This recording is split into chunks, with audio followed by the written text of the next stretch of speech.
Good morning, everyone. Happy Thursday morning to you, and welcome back to Morning Musings. My name is Don K. Preston. I'm the president of Preterist Research Institute of Ardmore, Oklahoma. Hope you've had a really good week. Man, I have gotten some of the most fantastic messages this week of how, people in India and, Norway and South America, and let me see. Anyway, just tons and tons of fantastic correspondence from people who are coming to understand the glorious message, the liberating message, the inspiration confirming message of covenant eschatology. It's just so wonderful. All right, well, we got to get back into it. We are continuing our discussion of the concept of the wedding as found in Matthew chapter 25. As I've shared with you, 99% of the commentators see Matthew chapter 25, 1 to 13, as a prediction of the end of the current Christian age. Now that means it's the end of the gospel. It means it's the end of the new covenant.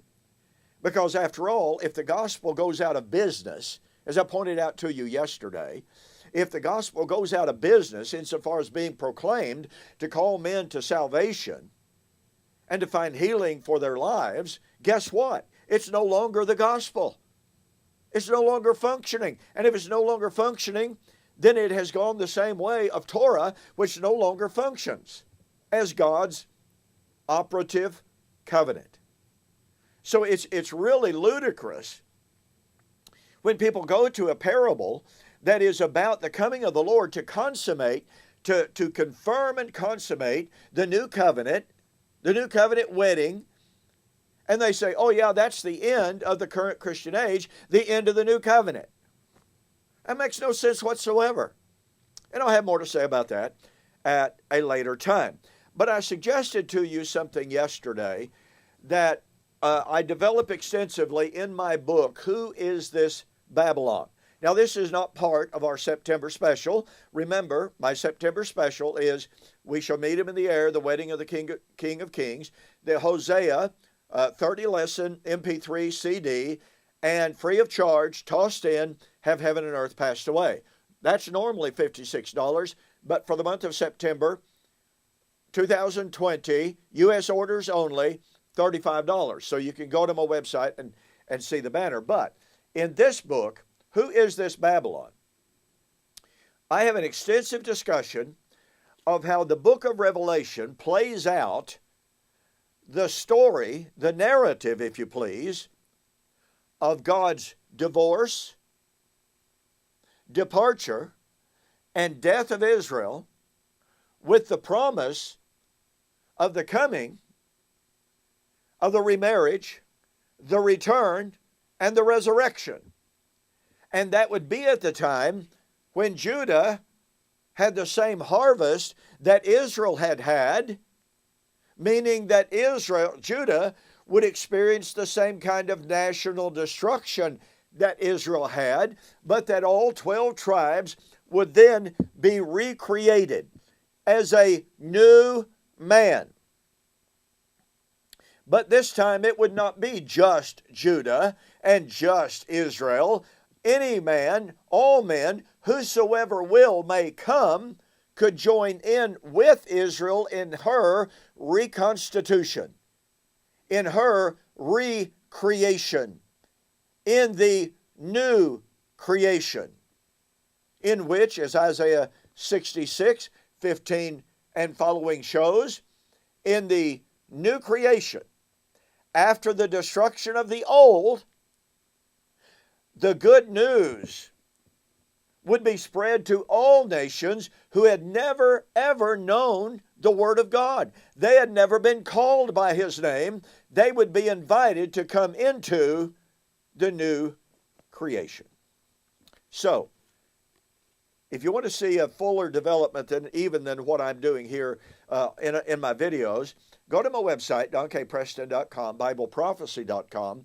Order the book, Who is This Babylon? Make mention of the fact that you saw the offer on YouTube or Facebook, and I will refund your shipping. Now then, as I suggested to you yesterday, the book of Revelation really, in this rather long book, is an extensive development of this entire narrative of the coming harvest, the coming death of Judah, but the coming remarriage in the new creation.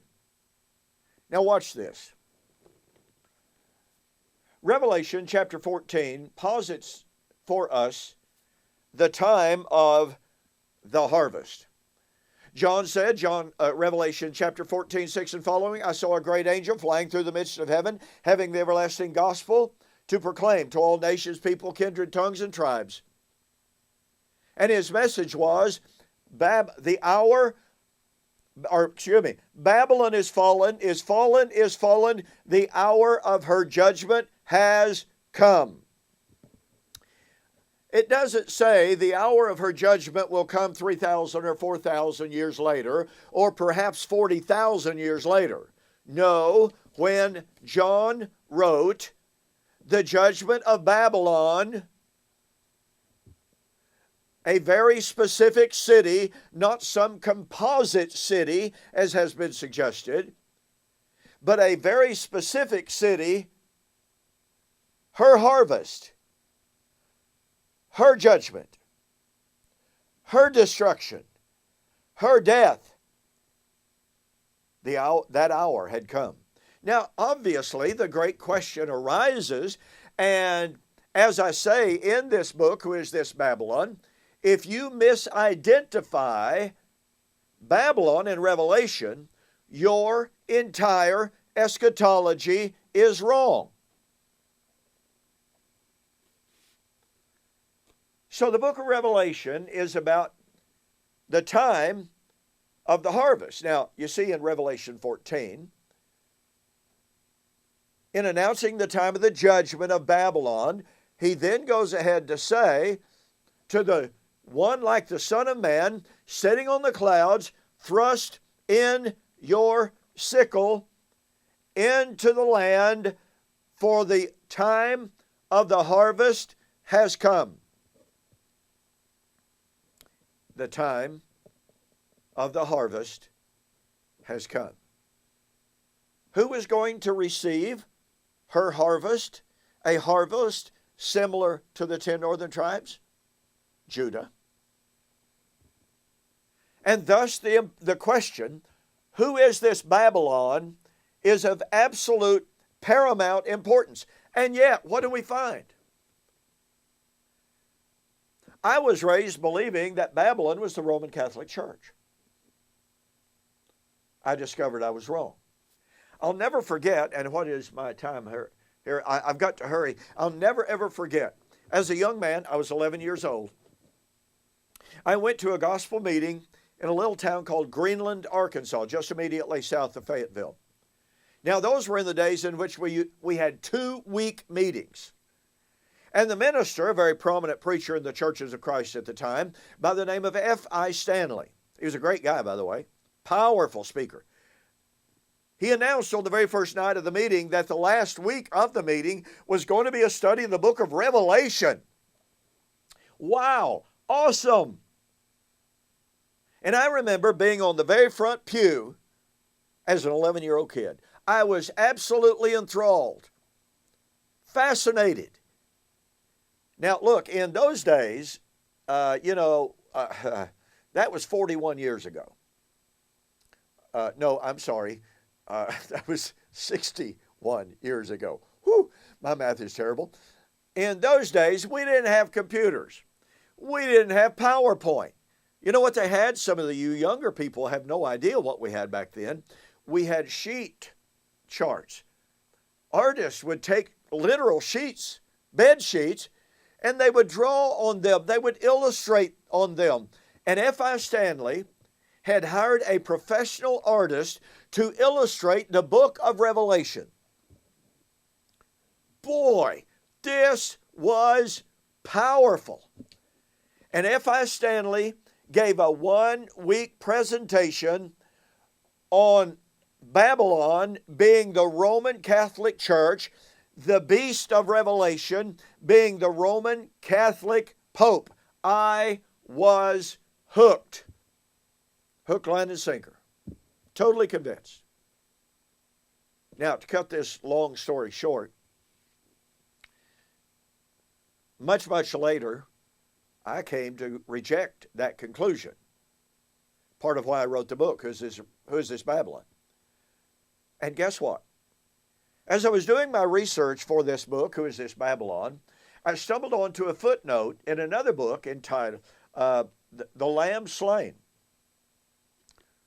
written by a man named F.I. Stanley. I ordered the book. Much to my absolute, total surprise and pleasure, F.I. Stanley, from the time when I was 11 years old until he wrote that book, had become, just like me, a full preterist. He had rejected his earlier views and come to understand that Babylon was none other than Old Covenant Jerusalem. Now, in order to fully catch the power of this and how it relates to the marriage of Matthew 25, I'm going to have to take a little bit of time to prove that. I will do that next Monday and Tuesday perhaps. In the meantime, don't forget, go to my website, order the book, mention that you saw the offer on YouTube or Facebook, and I'll refund your shipping. And don't forget to order the September special and save $25 or more, maybe. Yeah. All right. You see, Revelation is giving to us in a panoramic vision the fulfillment of Israel's last days. The time of Judah's harvest. The time of Israel's divorcement. The time of Judah's destruction. But again, the time of the remarriage between God and all Israel, resulting in all nations being invited into the wedding or into the family of God.